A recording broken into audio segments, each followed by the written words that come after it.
सन 1931 में ही हो गई थी।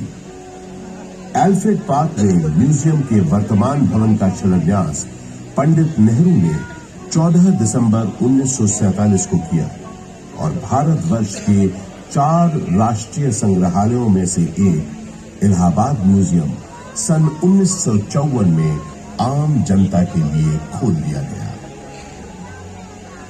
यहां पुरातन शिल्पकृतियां, प्राचीन पाषाण प्रतिमाएं, कांसे की दुर्लभ वस्तुओं और पांडुलिपियों के अलावा 75,000 से अधिक कलाकृतियों का एक विशिष्ट संग्रह है। वास्तुकला के इन धरोहरों और अद्वितीय संग्रहालय के अलावा ये पार्क एक ऐसे स्वतंत्रता सेनानी के नाम के साथ भी जुड़ा है जो कभी फिरंगियों के हाथ न आया और हमेशा आजाद ही रहा। वो महान स्वतंत्रता सेनानी थे चंद्रशेखर आजाद। भारत के स्वतंत्रता संग्राम में इनका अभूतपूर्व योगदान रहा है। मशहूर क्रांतिकारी दल हिंदुस्तान रिपब्लिक एसोसिएशन को हिंदुस्तान सोशलिस्ट रिपब्लिक एसोसिएशन के नाम से न सिर्फ उन्होंने पुनर्गठित किया बल्कि भगत सिंह, रामप्रसाद बिस्मिल, अशफाक उल्लाह खान जैसे अनेक क्रांतिकारियों को उसमें शामिल भी किया। सन 1931 में चंद्रशेखर आजाद एक खुफिया और बेहद महत्वपूर्ण काम के लिए इलाहाबाद आए और 27 फरवरी के दिन उन्होंने अपनी पार्टी के एक सदस्य सुखदेव राज से इसी एल्फ्रेड पार्क में गुप्त मीटिंग की योजना बनाई। किसी भेदिए ने यह सूचना British police officer mister Nott Bower को दे दी। Hello, CID incharge Nott Bower this side. DSP Thakur Vishweshwar Singh से बात कराओ, अर्जेंट मैटर है। सलाम साहब, DSP सिंह बोलता हूँ। सही, 30 आर्म सिपाही लेकर एल्फ्रेड पार्क के पास मिलो फौरन। आपका मतलब कंपनी बाग? यस, कंपनी बाग। क्वेश्चंस पूछ के टाइम मत वेस्ट करो, जल्दी करो। इस गद्दारी से बेखबर आजाद कंपनी बाग पहुंच चुके थे और पार्क में छुपे हुए थे। सुखदेव राज भी इलाहाबाद में अपने छुपने के ठिकाने से निकलकर उनसे मिलने तयशुदा जगह पर पहुंच गए। आजाद कहीं दिख नहीं रहे थे। सुखदेव ने उन्हें ढूंढना शुरू किया और आखिर वो दोनों मिल गए। गुरुजी,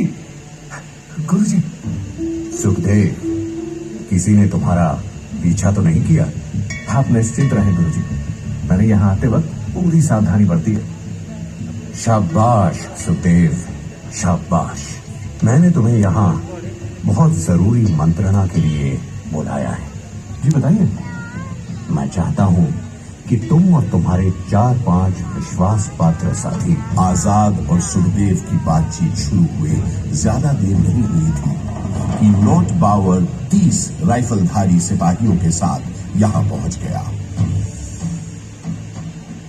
mister Chandrashekhar Tiwari, you have been surrounded by police. तुम्हें पुलिस ने घेर लिया है। तुम आज यहां से बचकर नहीं जा पाओगे। Surrender yourself. सुखदेव, तुम निकलो फौरन। नहीं गुरुजी, मैं आपको अकेला छोड़कर नहीं जाऊंगा। बहस मत करो, जाओ, ये मेरा आदेश है, जाओ। पर आप, जब तक मेरे पास ये मेरी बमतुल बुखारा है, मेरा कोई बाल भी बाका नहीं कर सकता। अब जल्दी जाओ यहां से, और जब तक मेरा अगला संदेश न मिले तब तक चौकन्ने रहना, संभल कर रहना। सुखदेव, अब जाओ यहां से, तब तक मैं इनको रोकता हूं। पल भर में नॉट बावर ने आजाद पर गोलियां बरसानी शुरू कर दी। आजाद यहीं बगल में जामुन के पेड़ के पीछे छुपे पुलिस का मुकाबला कर रहे थे। जख्मी होने के बावजूद उस दिन उनकी गोलियों से नॉट बावर और DSP सिंह दोनों घायल हुए। आजाद के पास गिनती की गोलियां थी, जबकि पुलिस के पास न गोलियों की कमी थी न बंदूकों की। फिर भी आजाद उनसे अपने पास बची आखिरी गोली तक लोहा लेते रहे। आजाद ने प्रण लिया था कि वो हमेशा आजाद रहेंगे। उन्होंने अपना प्रण निभाया और वो हमेशा आजाद ही रहे। उन्होंने अपने पास बची आखिरी गोली से अपने प्राण न्योछावर कर अपनी प्यारी मातृभूमि के लिए आत्म बलिदान दे दिया। स्वतंत्र भारत का सपना अपने दिल में लिए वो शहीद तो हो गए, लेकिन हिम्मत और बहादुरी की मिसाल चंद्रशेखर आजाद हमारे दिलों में हमेशा के लिए अमर हो गए। आज हमारा भारत देश एक स्वतंत्र देश है, तो उसका श्रेय शहीद आजम चंद्रशेखर आजाद जैसे लोगों के उत्सर्ग को, उनकी शहादत हो जाता है, जिन्होंने अपनी जान से भी ज्यादा प्यारी मातृभूमि के लिए हंसते हंसते अपने प्राणों की आहुति दे दी। कहा करते थे, अंग्रेजों की गोलियों का कौन सामना करेंगे? हम आजाद थे, आजाद हैं, आजाद रहेंगे।